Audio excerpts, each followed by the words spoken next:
Good morning, ladies and gentlemen. Welcome to the Racing Lanes podcast. I'm your host, Rico. I will be joined shortly by my co-host, Mr. Chuck Snow. And today we have a very special guest joining us once again. Dr. Malea Jensen is with us, and we're going to be discussing a lot of topics that are very interesting and worthwhile for most of the people in our audience. But before we get into any of that, if you guys would do us a huge favor, if you find anything that we discussed today helpful, useful at all, by all means, please like, share, and subscribe to the show. It helps us get into a broader algorithm and helps us get to a bigger audience. So if you guys would please do that for us, we would greatly appreciate it. And with that being said, I'm going to go ahead and bring up my co-host, Mr. Chuck Snow. Good morning, Chuck. How are you? Well, I'm really good, Rico. I'm back on North American soil from my trip to Australia, and it's like Dorothy said, there's no place like home. Well, that's good to hear, and I don't want to belabor the point, and I don't want to be cavalier with the good doctor's time. She was kind enough to join us this early morning, so let's go ahead and bring on Dr. Malea Jensen. Good morning, Doc. How are you? Good morning, Rico. I'm great. Hi, Chuck. Hi, great to have you on, Doc. Really. Thank you. Thanks for having me. Well, it's a pleasure. So we were talking. Lots to talk about this morning. Go ahead, Chuck. Go ahead, Rico. I'm a yield. No, there's lots to talk about. There's lots to talk about this morning, but I do want to give you a formal introduction. Ladies and gentlemen, this morning we are honored to have Dr. Malea Jensen from the Center Stage Medical Facility in Des Moines, Iowa. She's a family practitioner that's going to kind of change directions a little bit. I want to hear more about that. With no further ado, good morning, Dr. Jensen. Good morning. So yes. Tell us, you've been a family practitioner for decades, and now you're changing directions a little bit. Can you tell our listeners what you're doing and how this could maybe assist them in getting better health care? Sure. Thanks, Chuck. I am Dr. Malea Jensen. I'm a family practice physician. I've been practicing for 26 years. And I started out in the corporate world like many doctors, and I did that for 10, 11 years. And then I went to an urgent care facility where I did some family practice. But with that being said, with the changing healthcare and just the way the trend is, I got out of basically corporate medicine and started my own practice. And for the past 12 years, I've been a solo practitioner with my own practice called Center Stage Primary Care. And that has gone well. And it's been a beautiful thing. But, the landscape changes again, and, we have opportunities, and God closes some doors, he opens other doors. And I have elected to close my physical practice and go online, completely online. And I've thought this through. It was a difficult decision. But what it gives me is the opportunity to really spend time with more people. When I'm in the clinic, I can see 8, 10 people. But now I can see thousands of people either talking through my reels or my live Saturday and Sunday shows, which coming after the April 30th, because that is the day that I will be closing my physical practice and moving completely online May 1st. And I will start having daily sessions. I've planned to do YouTube as well as I believe there's some more listeners on Rumble. So Monday through Friday, I might do the Rumble and the YouTube thing. And then Saturday, Sundays, keep my Saturday and Sunday show with Instagram and Facebook. But with that being said, I am taking on new clients on a regular basis where they can hire me to consult with me. Again, this is not medical advice. This is just for information purposes, but they get another aspect, another set of eyes on their medical health, on their labs, on their medications, I am here for the people. Another, like I would say, I'm a doc in the pocket. I'm a doc in your back pocket. Use me to help discuss things with your doctor, to help go over things. The more you can get educated, the better you are to navigate your healthcare. So with that being said, that's what my future plans are, the future plans of Dr. J. And I appreciate that you've given me this opportunity to discuss that with you guys. So let me ask you right now, I bought a subscription from your clinic for $100 for the year, which I thought was an incredible price, and I've gotten more than my money's worth already. Are you going to continue that? I am. That's just another opportunity for people to have access to me on a regular basis. For instance, Chuck, you've used my services in the past. Your $100 includes your ability to text me and ask me, questions. I've never had anybody abuse me and ask me questions in the middle of the night or anything else like that. But yeah, it gives clients or listeners the opportunity to buy a membership. It is $100, and it gives you an opportunity to either email me with questions or text me with questions. If in fact you don't want to consult with me for an hour, again, that is an opportunity. I spend at least an hour. I block out an hour for people who want to consult with me and go over their labs. And that is usually right around $100 as well. That's pretty reasonable, because I know I just had a bunch of tests done. I got the answers, although I can't seem to share them with anybody and can't get hold of the doctor to tell him to help me go or navigate his technology. But there's all these numbers, and I have no bloody idea what they mean. I'm just looking at a bunch of numbers. Yeah, I agree. And, we can't expect people to be educated to the extent that a doctor is. Again, I have dealt with listeners who are very educated and they just want reassurance. I find that they're actually much more educated than their physician. And so we're in a world where we have access to the things that doctors used to keep secret. We had books, and we didn't give that information to the average person, to the patient, to the customer, okay, of their healthcare. So we kept all that stuff kind of secret, as if we had the answers and you need to come to us. But now with the advent of social media and Google and everything else, we as listeners and clients and patients and customers have the ability to look things up on our own, to access doctors online. It is a beautiful thing. But the doctors with the egos, they don't like that so much. They don't like that the patients could have more intelligence than they do, more knowledge, more wisdom, more discernment. And that we're in a new landscape here. I totally agree. I think patients are starting to understand they have to take control of their own health. You can't just put it in the hands of a doctor. And it's funny, when I was in Australia last week, I was attending a wedding, and the woman sitting next to me was a doctor who specialized in, she ran an emergency room at a very large hospital in Australia. And we were just talking about the shape of healthcare. And she was educated in England and Greece, if I'm not mistaken. And she said through all her years of healthcare, and she is a specialist. I didn't realize there was a specialty of emergency room. The head doctor for an emergency room is a specialty, which I didn't know. That was my ignorance. But she told me in all her years of training, she never got 1 minute of preventive. Everything was repair. Yeah, and that is very common. I would echo that sentiment. We have been taught in such a way that encourages people to continue to be sick. We are here for the basically the prescription aspect of it, to diagnose, and doctors pat themselves on the back and say, I got the diagnosis. I'm happy to give you this prescription, and on your way you go. So again, we've been coached to make a diagnosis and to treat that diagnosis. That was our training. The training was never about keeping patients from getting the diagnosis in the first place. Right.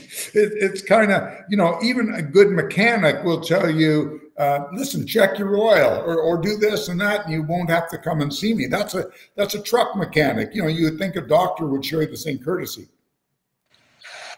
Well, you would think, but there's a lot of ego involved. Comparing a mechanic to a doctor. Yeah. You know, and the other difference is, of course, a doctor can rebuild the engine while it's still running. A mechanic can't. And I give them full kudos for that. Well, one thing that we it's timely that we got the doc on to discuss some things with us, because we're going into kind of the season of overindulgence, if you will, with Yes. Thanksgiving being right around the corner, and of course you got the Christmas holidays coming up, and a lot of times, you know, we take this time as, you know, of course we love the fellowship and have time with family and friends and all that stuff, but like I said, it's definitely the season of overindulgence, and also a huge impediment that affects our industry is diabetes as well.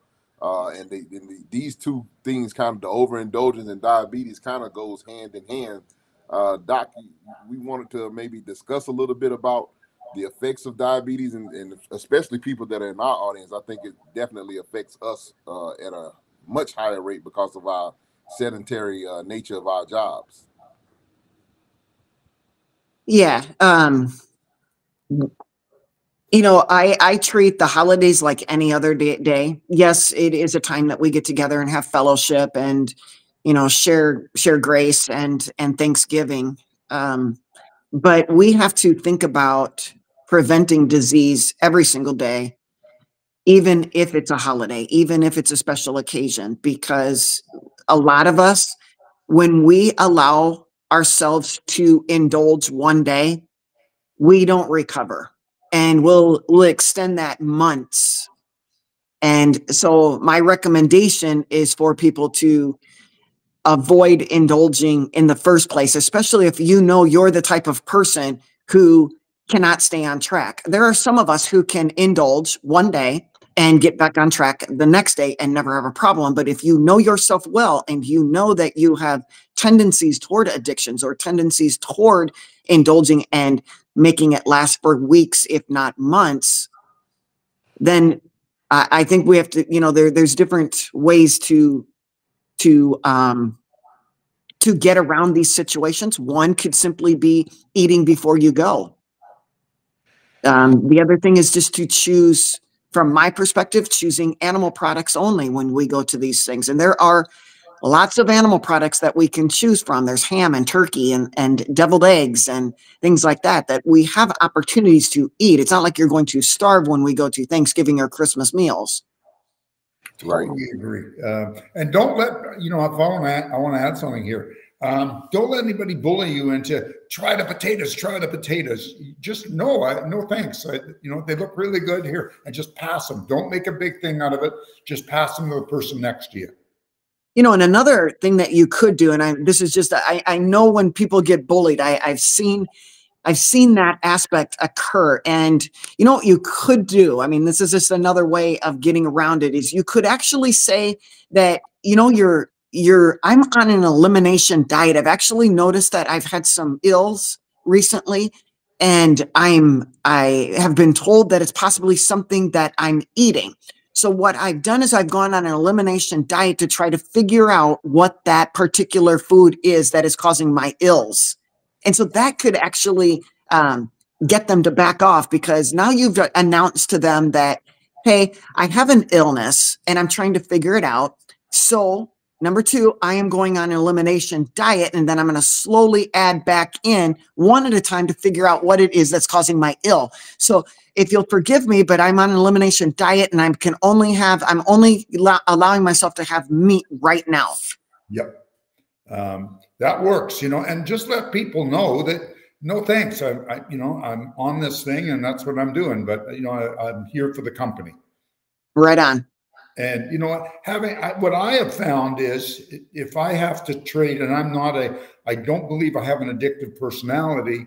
And if I blew it all to hell in one night and if I was to eat turkey with potatoes and yams and cherry pie for dessert and all sorts of garbage, I can tell you that that night, I don't care what I take, I'm awake all night because I'm not used to it. And all those carbs, those processed carbs, they start acting, the sugar in them comes out, and I get a massive dose of sugar, and that acts like some sort of amphetamine for me.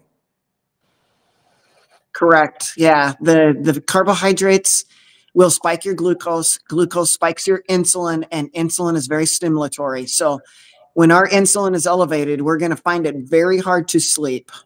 Yes, and I'll share this hilarious story.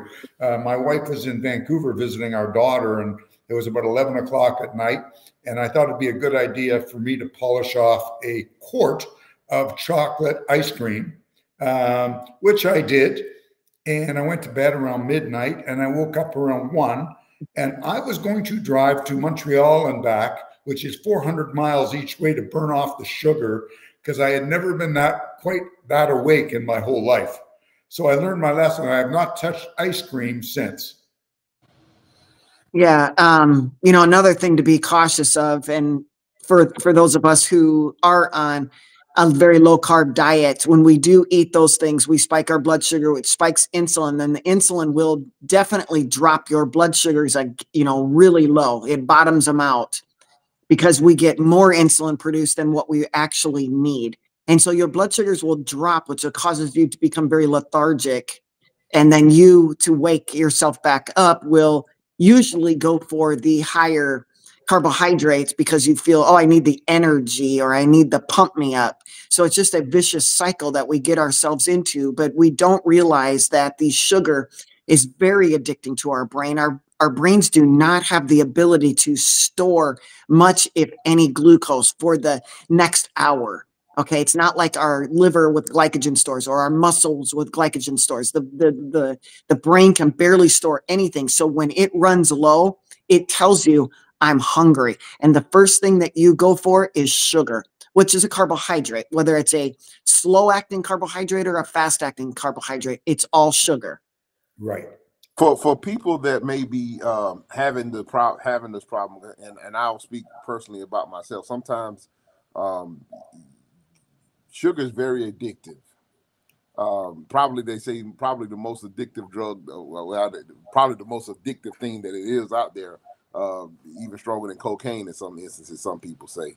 How does one go about trying to wean themselves from sugar intake? Because sugar is everything that we just about look at, other than animal meats and everything, they got sugar in it.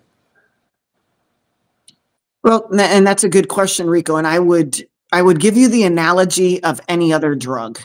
You mentioned weaning off, and I would encourage our listeners right now to think about something. You think about an alcoholic; it's a drug, right? Right. Do you wean an alcoholic off of alcohol, or do you completely stop it? Because what I'm saying is, if we know that there's an alcoholic, do we take him to a bar and ask him to resist the alcohol and ask for a glass of water because he's thirsty? It's the same thing with sugar. We cannot continue to give the sugar to the person who's got an addiction. We don't give alcohol to an alcoholic in hopes that he will stop drinking alcohol. So we don't give sugar to an addictive person where sugar is their drug in hopes that they will stop eating sugar. You have to completely eliminate it. Zero. Right now, not weaning off. Do they go into some sort of like I guess like a cold turkey sort of thing when you take somebody that's got a high sugar diet and you take them right off sugar? And is there a question? I didn't hear the question, Chuck. Do people go into like some sort of what they call, I think, cold turkey with alcoholics? When you take the alcohol away from somebody or a drug away from them, do people that consume a lot of sugar, when they go on to no sugar, do they have some sort of withdrawal problems normally? Yeah, the withdrawal could last, 2 to 3 days. Right. Where usually the person will get what we would call, fatigue and lethargy, or even irritability. So you're taking away, again, eliminating sugar from somebody's diet is not like taking them off of heroin or alcohol, alcohol, where they go into a reaction where, it's miserable. I mean, if you've ever seen somebody coming off of hydrocodone, I mean, these people they're in distress. Okay. Sugar's not to that extreme. So, you're going to tell the patient, you're going to be irritable. It's just like going off of caffeine. You're going to be a little irritable. You could be sluggish. You could have brain fog. You're going to have these symptoms of low energy. But what's beautiful about it is we have a liver that produces, sugar. We go through gluconeogenesis. So you're not going to completely have no sugar in your bloodstream. At any one time, we have five grams of sugar in our body, 1 teaspoon of sugar. It's just that we indulge in things that cause an over indulgence of sugar in our bloodstream. It's no longer 5 grams or 1 teaspoon. It's 10 teaspoons, 20 teaspoons. We are intoxicated with sugar. And so, if you take that away, you're going to have some, you're going to have some downtime for 2-3 days. Because one of the biggest things that, you mentioned caffeine. Coffee is a huge thing, especially in the trucking industry. And I know a lot of times when I stop and I go and get me a cup of coffee, I'm sitting there at the coffee station and I'm watching other people prepare their coffee, and they're just pouring the sugar. It might as well just have a little sugar with your coffee. But even if you take away the sugar, a lot of times the creamers that we use have so much sugar in them.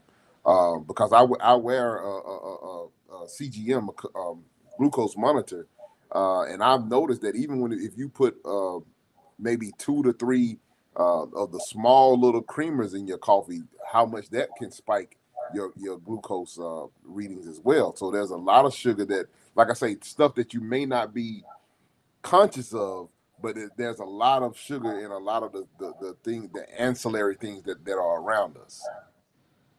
Yeah, absolutely. Even sugar alcohols, even the fake sugars, or what we call natural sugar. We have a process in our body. It's actually called the first phase cephalic insulin production. When we actually even think about eating, or we see food, we'll actually get an insulin release before we actually take a bite of anything. So that first phase insulin actually drops our blood sugars enough that you will reach for the things that are very high in sugar because you are addicted to them. Yeah. Interesting. So, again, you're absolutely right. To tell people, hey, there is sugar in your creamer. There's sugar in sugar alcohols. There's sugar, dextrose, maltodextrin. Those are all the things that we've been coaxed into believing that they're not real. And they are real. It is real. You wear a CGM that tells you it's real. So what we've been told, oh, this is natural. You could put anything in natural. Even sugar can be natural. So when something says, oh, this has got natural whatever, natural has a broad definition, okay? We can add anything, especially in the United States. We are able to do that. It's legal. And so, anybody needs to really be conscientious about what they're putting in their coffee. I would suggest getting pads of butter, putting that in your coffee. It is very delicious. I don't know if you've ever had it, but it's wonderful. But you got to make sure you're getting real butter. I mean, putting margarine, putting margarine in there or any seed oils is not a great exchange. So you have to be conscientious that this is real butter. And that is the thing, because big business has taken over so much of everything, and so now it's very difficult to find real food. It is almost like trying to find the proverbial needle in the haystack. Anytime you go to most of these restaurants that you go to and everything, if you ask them for butter or whatever, lots of times what you're receiving is the processed margarines or things of that nature. You hardly ever are getting. It may even come shaped like a little pat of butter, but it's actually, if you read the ingredients in it, it's not. Right. What I've come across with my patients is I actually print off a little card. It's I call it an allergy card. and you can show it to the restaurant chef and or waitress, have them take it back and show them that you are allergic to seed oils. It lists the seed oils, which is, you know, canola, the six, safflower, sunflower, canola, all those, cottonseed, and it has the lists of them on it. So you tell them that you don't want to have them call the ambulance to take you away. You've notified them in writing that you are allergic. And so if you are giving me anything with a seed oil, I can only have real butter. Please, I don't want you to have to call the emergency room because I will take action. Good one. Yeah. Because they it works well. There was, I think they've gotten better now, but I know that at one time restaurants didn't care. They would just give you what they thought you should eat, not what you asked for. Yeah, that's too bad because we've had a lot of injuries to people, and a lot of ambulances, you know, have been called over the years because they decided for you what is best for you. Yes, I totally agree. And I notice as far as seed oils, like even when you go to buy high quality mayonnaise, if you look, it's got canola oil in it. Right. These are expensive mayonnaise at $15 for a little jar. So I put it back because, you know what, I'm going to learn to make my own mayonnaise. So that's what I got to buy. You have to look for the ones with avocado oil. That's the one, yes. Yeah. Avocado oil is different, isn't it, Doc? Well, you know, with my clients, I tell them to stay away from all oils. You know, a lot of them are cut. They are not real. They, you know, people don't, you know, makers do not want to, big industry doesn't want to sell you the real McCoy. So, you know, you get olive oil that's cut, you get avocado oil that's cut, you get coconut oil that's not real. So I don't promote oils in my practice. I promote butter, ghee, tallow, lard. Those are the things that, and even lard can be questionable at this point in time. So, you know, butter, ghee, and tallow are, you know, what I encourage my patients to use as a source. Doc, in some of your, you know, in some of your writings, your postings on Instagram now, I see you've taken, and maybe this is my imagination, you've taken a little bit softer line against keto, and maybe moved away a little bit from the carnivore diet. Is that because most people don't want to do the true carnivore diet? You're trying to move things around to suit your patients, or are you still a firm believer in just carnivore? I think what you might be misconstruing is the fact that a carnivore diet is on the spectrum of keto. Okay. So a keto diet, if we want to go by the definition that most keto people will suggest, is keto is less than 20 grams of carbs. Right. Ketovore, less than 10 grams of carbs, and carnivore, 0. Lion diet, 0. I encourage people on the keto spectrum. I will talk to them about, along those lines, keto, ketovore, carnivore, or lion diet. But in all reality, my intention for people is to be as low carb as possible. We do not need carbohydrates. They are not essential. There are essential amino acids. There are essential fatty acids. There are no essential carbohydrates. None. 0. We can live without them. They are survival foods. They will only get people into trouble. And if you know that you have addictions, or you know that you have a tendency to overeat the wrong foods, giving you just a little bit of carbohydrate is not in your best interest. So no, I do not give in.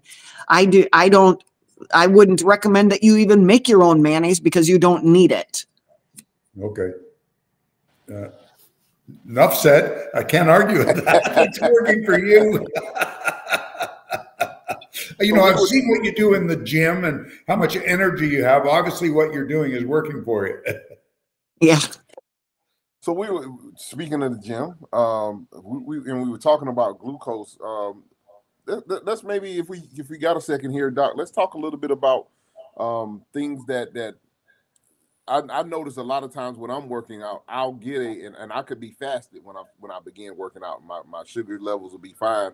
But I know once I get really into my workout and going really hard, I'll notice a spike.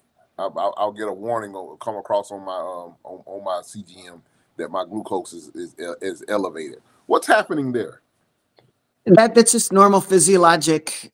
Even my blood sugar will go up when I'm working out. It'll go up when you're sick. It will go up. Our body is very good about keeping blood sugar at normal levels. Unfortunately, when we're diabetic, that thermostat doesn't work very well. And so a lot of times we'll see that there's a roller coaster because the thermostat, the insulin that's produced from the pancreas, it's not working very well. It's not working to get the sugar where it needs to go, such as in your muscles or in the fat. All the cells are becoming more resistant to your blood sugar. To the insulin just can't work as well, and so the pancreas senses this and produces more insulin, and so it just compounds everything. So in a non-diabetic, your blood sugar could go up a little bit, but your natural insulin will bring it right down into the perfect balance. So once a person becomes fat adapted, they're able to use ketones as their energy source. That spiking does not occur. It's much, much less. So what I do notice is that when I do work out, when I work out heavily like that, and after my workout, it'll definitely come back down. It'll get back down into normal range. But it also helps me. Helps the exercise definitely helps me regulate my. It keeps it a lot more, because I'm similar to what you were suggesting. I'm trying to come off of all types of medication as far as it comes with to treating diabetes. So right now I'm primarily trying to balance my diabetes and my sugar from food and exercise. And so far it's working out pretty good. I still have some little struggles here and there, but I understand what's the cause behind those things. Right. Yeah. The more muscle you have, the easier it is for that glucose to go into the muscle and be used. So you are more insulin sensitive. So you are more insulin sensitive if you have more muscle. So the more muscle you have, anytime that we go into the gym, whether it's doing cardio or lifting weights, that is a stress. Stress is raising cortisol. Cortisol raises blood sugar. Blood sugar raises insulin. We want a spike in our cortisol, but we want it to come back down. So that's why with my patients, I do not recommend that they sit on a bike for an hour, because they're just causing prolonged cortisol to be released over an hour's time. If they do HIIT, which is high intensity interval training, lift weights, go do, a Tabata type 30-second speed on the bike or the elliptical, then jump off, go lift weights. The high intensity interval training will actually help to use that blood sugar much better. But a person who does not have any muscle, they're going to be struggling until they get some more muscle. There's nowhere else to put it but in fat cells. Well, and that's another thing that I've heard. I've heard several different places, and love to get your take on it. It's actually much more critical for us to be doing a more resistance training is better than a bunch of cardio, so to speak, because the resistance training can help you build, like you say, build with the resistance, help you build more muscle, which as we get older, which is the number one thing that we need to be trying to do, is continue to try to build muscle versus quote unquote cardio. It's good not to say cardio is bad, but it's just that people tend to seem to have more benefits off of resistance training versus cardio training. Yeah, it's exactly right, Rico. I always say that muscle is the organ of longevity.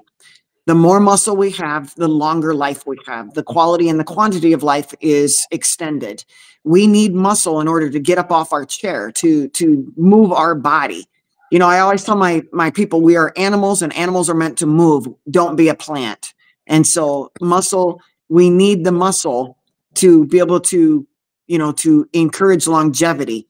Whenever muscles attach or they contract, they're tugging on the bones. The bones need to get stronger, and we need to eat appropriately. You know, people say, oh, your bones are made of calcium. We need more calcium. No, they're actually made more of protein. We need more protein. We need amino acids to strengthen our bones. And then the muscle tugs on them. It all assimilates and they get stronger.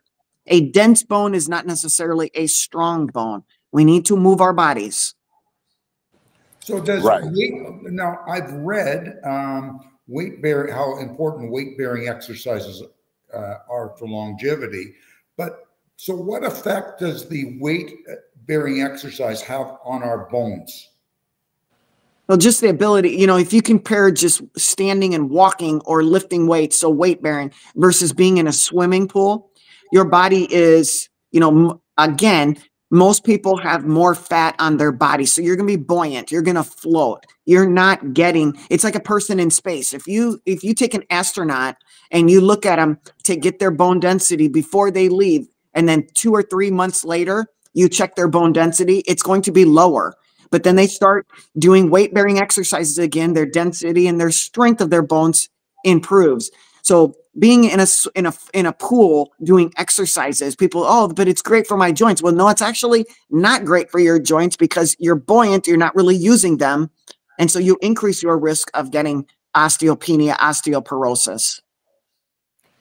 Well, you know what? It's great now that we're on track to understand that all these diseases can be prevented between diet and exercise. Yeah, absolutely. It disgusts me that doctors will tell you that your diseases are not reversible. I mean, that's a shame that doctors would even say that. Oh, you got diabetes. Well, you're going to have it for the rest of your life.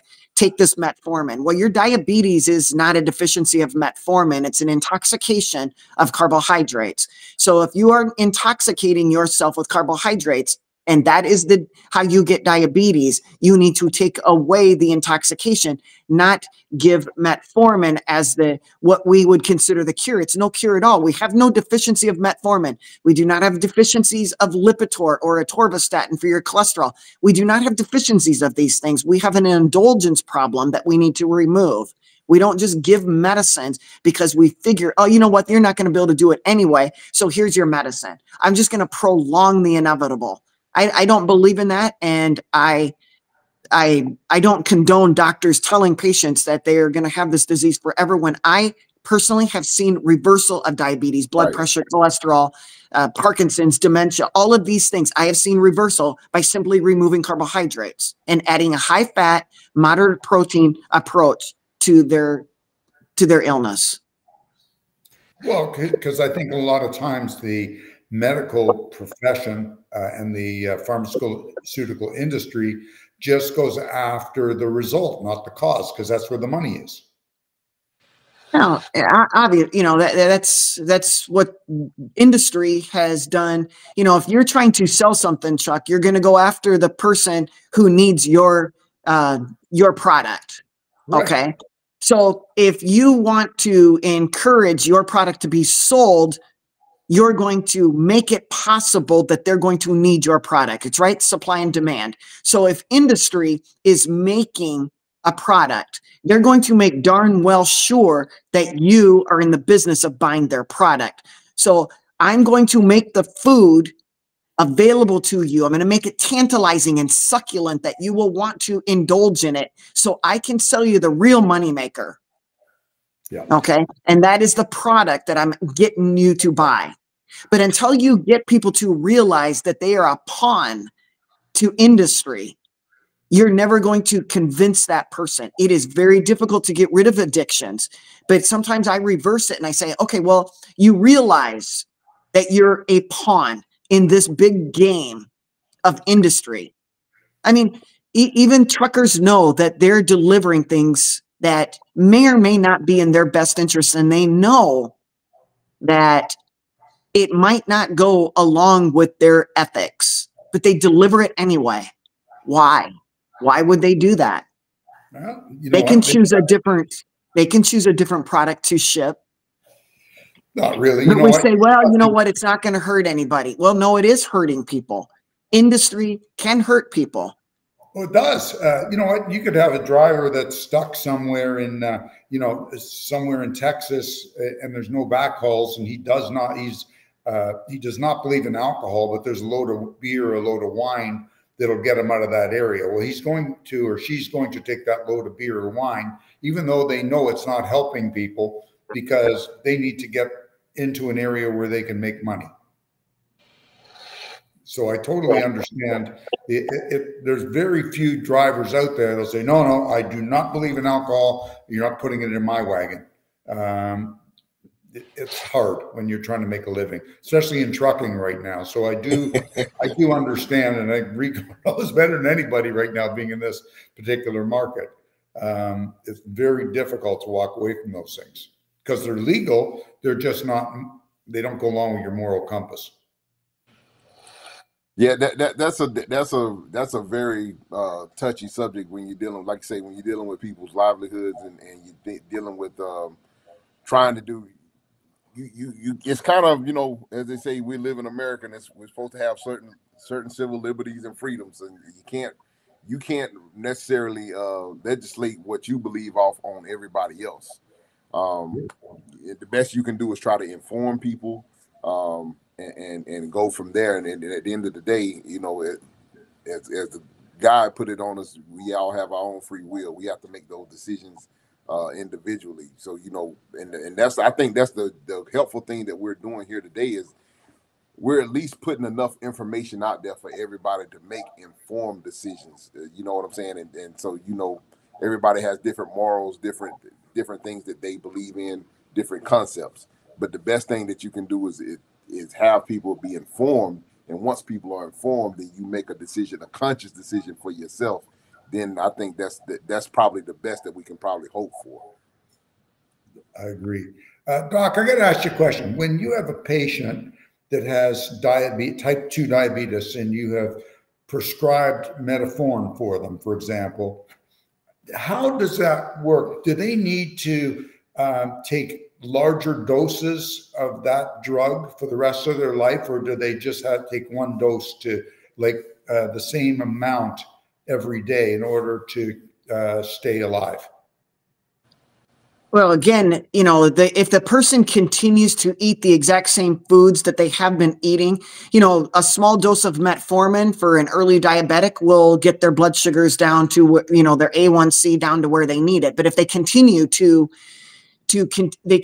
eat the products that are causing their diabetes, it's going to take more and more metformin, more and more drugs. You're going to need an SGLT2. You got metformin, then you're going to need a GLP, and then you're going to need insulin. Well, that's not really the choice. Again, we're not informing the patients at all by telling them, if you continue to eat this is no cure. Again, this is no deficiency of metformin problem. This is an overindulgence of what you're putting in your body. You either stop it, or you're going to need progressively more and more medications because you're becoming insulin resistant, which is hyperinsulinemic. So again, your people are bending their knee, they're bowing their knee to the god of carbohydrates or the god of food, and then they'll just dose around it. More and more metformin, then the next medicine, then the next medicine. And finally, your beta cells in your pancreas, what they say are burned out and they're forever gone. I don't believe that. But pretty soon you're going to give insulin to a person who's hyperinsulinemic. You'll cause them to be fatter. You're encouraging them to eat more because you're lowering their blood sugar. So what are they going to choose? More blood sugar. I think that's a critical point that you're making too, Doc. I think that because I think the way that we sometimes process things and the way that we think about things, we think that sometimes there's a magic pill, the magic pill or whatever. And so as long as I'm taking my medication like I'm supposed to, then as the medication is a be all fix all, and I don't have to do any work when it comes to regulating what it is that I eat, being accountable to actually getting up and doing exercise or doing whatever it needs to be, because I think we've been fed the psychology of, as long as I'm taking the medicine is the cure all, and I think that we have to get away from the whole thought process of the medicine being the cure all and looking more Well, internally. Rico, you're exactly right. It is not a cure at all. It is a Band-Aid that's masking what you're actually doing. The person is poisoning themselves, and then they're asking the doctor to give them more poison. We are actually, doctors are poisoning. Look at the effects of what metformin actually does in our body. It is actually toxic to our mitochondria and our cells. So we're actually giving another poison to help with the poison that you're putting in it. And you talk about informed consent. The doctors are not telling the person. And so if you're not getting the advice, that's why I'm in the position where I'm at. I will not bow my knee. And Chuck, I get what you're saying about that. You know, we all have to you know, have our own morals. Well, morals are morals. They're either right or they're wrong. There's no in between. Not your morals, or there's only one set of morals. You know, if you have God's morals on your heart, then there aren't no morals for you and morals for me and truth for you and truth for me. There's either truth or there's not truth. So if a doctor is not giving you all of the information, then you have to be, you know, an advocate for yourself and go look for the information. There are doctors like myself out there. I'm not the only one, but 99 or 95% of the doctors out there are getting paid by industry. They are advanced in their ways by industry. Pharma is the underwriters for the medical curriculum. They have fed us with propaganda through your television, through your radio, through your doctor, through the garbage man, the truck driver, everybody. Your truck drivers are being indoctrinated as they're sitting in the cab of their truck.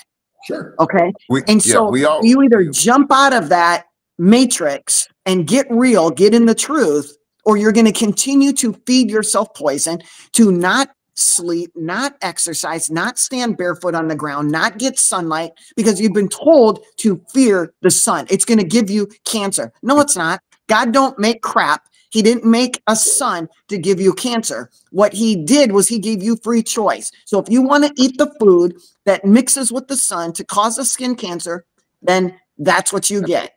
That's what we get. And I agree with you on that, on those points. And like I said, I think it's a like you say, it comes from the propaganda and indoctrination that we have been receiving, that we think, like I said, we just automatically think that Big Pharma and everybody, quote unquote, has our best interest at heart. And at the end of the day, Big Pharma is beholden to the stockholder. I mean, they're beholden to, you know, turning a profit.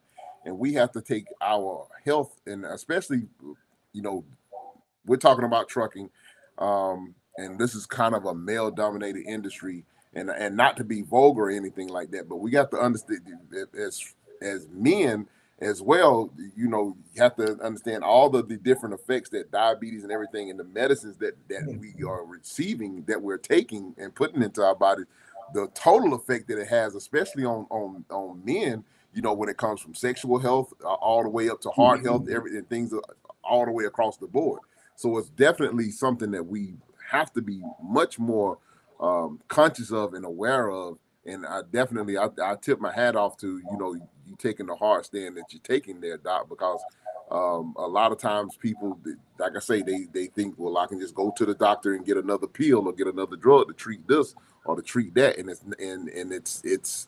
it's not solving a problem. All they're doing is just kind of giving you a placebo, for lack of a better term, to kind of address whatever issue that you come to them with. They're not really necessarily helping you eliminate or solve the problem all the way down to its core. You know, Rico, you bring up a good point. When I talk to my men and they can't see past the thought of heart disease or their eyes are going bad, but if you talk about their wiener, then the subject changes. And if I tell them, okay, that artery is not going to work. If you allow yourself to continue with your disease, your wiener is not going to work, and it's going to be the first sign. So either protect the organ that you want to protect. So sometimes I do have to get, and that's not being vulgar. That is a part of male anatomy, but it's the first thing to go.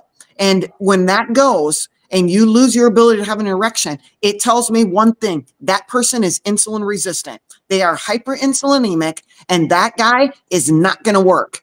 And so you'll come to me and say, I want Cialis. I say, what caused the problem? The first thing that you want to protect of all things in your body, you want to protect your wiener, but yet you will feed it bad stuff to make it not work. Right.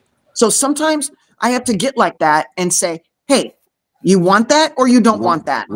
Because I mean, that's definitely a way to get a man's attention. Yep. Eventually the Cialis is not going to work. The Viagra is not going to work because there's no nitric oxide. If the person does not have a production of nitric oxide from the endothelial cells in the artery, no amount of Viagra or Cialis is going to work for that person. It's an over and done deal. Can you reverse it? I think so. But you got to get rid of the sugar, the carbohydrates. Zero. Chuck, you heard me. 0. I'm not being soft on keto.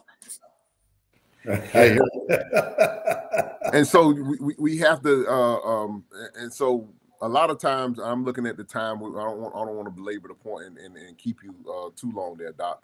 I appreciate you for taking the time out with us, and this has been definitely very informative for a lot of people that are out there in the truck or whatever. At one point in time, we were making some headway with some truck stops. They were putting some workout rooms in some of the truck stops and things of that nature. And now, since COVID and everything like that, I think they may have taken. I've seen less and less workout rooms and stuff like that.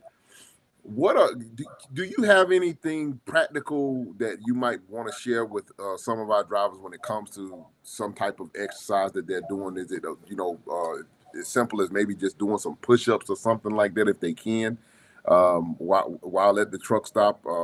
Something that kind of help them if they may not have physical weights, but something that they can do to maybe get some type of resistance training to kind of get the blood pumping and get a good reaction going on for themselves physically.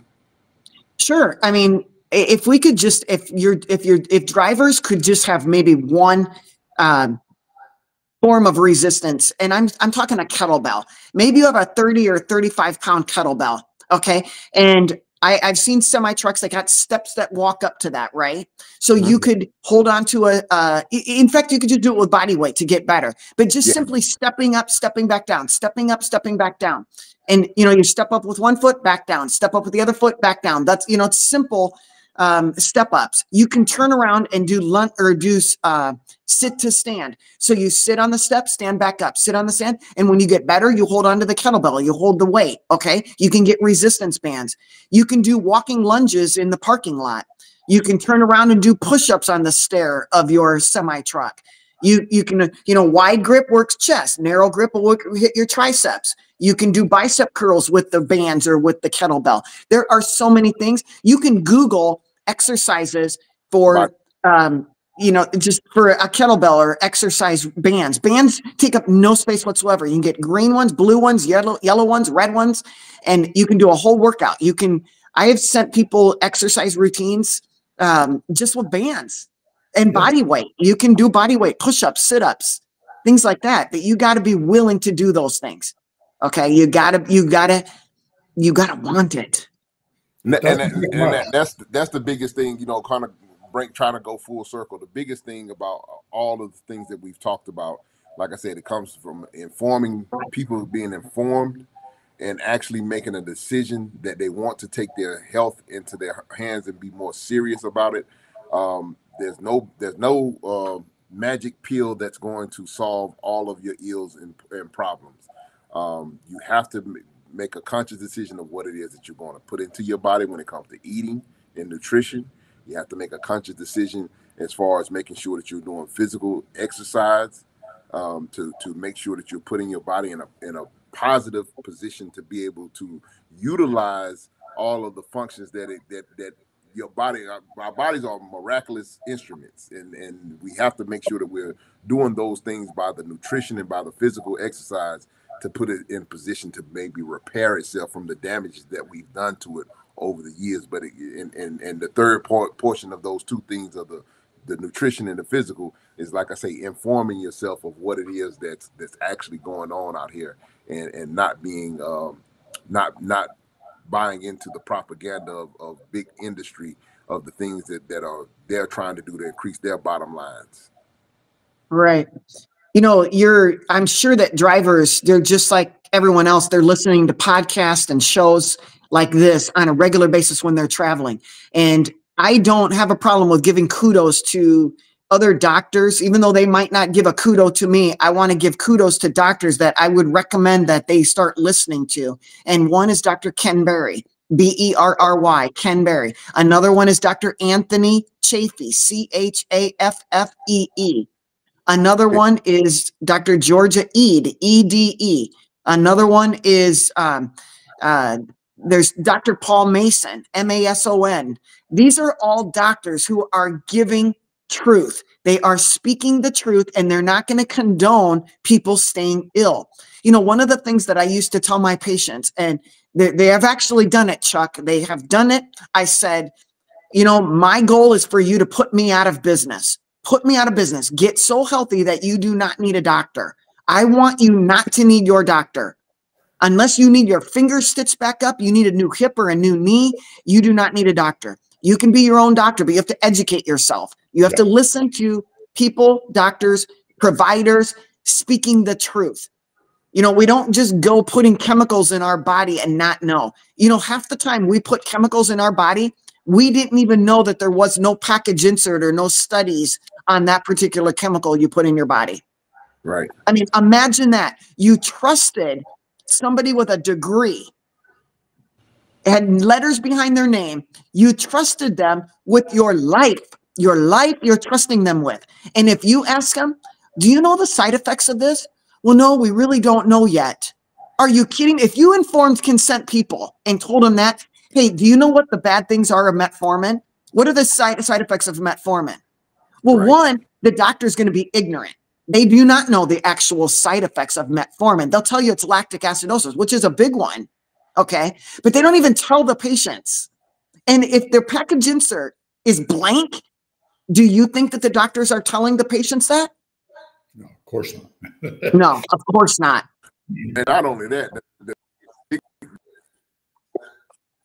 on medical standpoint, to the long list of things that they got. Don't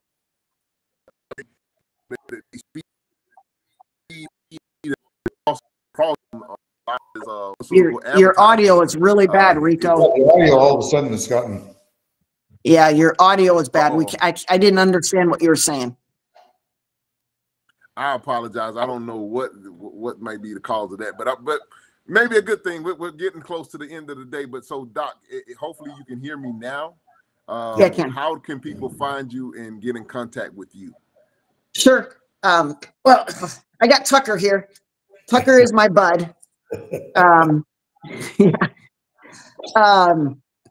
I can be found on Instagram at Iron Lady Doc, on YouTube at Iron Lady Doc. So IronLadyDoc. So at Iron Lady Doc on YouTube, on Instagram, on Rumble, and I'm on Center Stage Primary Care on Facebook. I might be changing that, but I really like that I can be found over there on Facebook at Center Stage Primary Care. I do reels every single day. I pick a health topic, but if they want to email me, if they want to do a consult, if they want to join the membership, my email is ironladydoc@aol.com. Email me. If you're interested, you say, I just want to have a doctor in my back pocket. Can I join your $100 membership? We'll get them hooked up, and they will get access to my my cell phone, or they can message me through Facebook or Instagram or email me questions. I just think it's an opportunity for, people out there, whether they're your drivers or just listeners in general, that need to have another set of eyes on their health. It's the best $100 I have ever spent in my life. I can honestly say that. Oh, thank you, Chuck. Sounds good. I'm up in Canada, so if something happens and something doesn't look right and I have to go to the emergency clinic, I could be there for 8 hours. I can text you and have an answer. The longest it's ever taken is a couple hours, and usually a lot less than that. It beats the hell out of sitting in a waiting room with a bunch of people with runny noses, coughing, and doing all sorts of other things for long periods of time. Exactly. Well, Doc, I want to thank you for taking the time out to join us. We definitely appreciate it. We'll definitely be keeping in contact. If you would, Chuck, let the good people know how they can find you. Yes, if I can help anybody out there, please send me an email, put your phone number on it, and I'll get right back to you. I'm back in town, so I can get to you pretty quickly. And just email me at chucksnow280@outlook.com. And with that, Rico, I'll let you back her in a hole for another week. Well, ladies and gentlemen, we want to thank you guys for taking the time out to join us. You could have been anywhere else in the world, but you took some time to hang out with us, and we're always eternally grateful for you doing so. So for my co-host, Mr. Chuck Snow, we want to thank, again, Dr. Malea Jensen for taking the time out to join us. You guys stay safe out there, stay healthy, keep it in between the mustard and the mayonnaise, and we'll talk at the same time, same place next week. God bless you and good night. God bless. Thanks, Doc. God bless.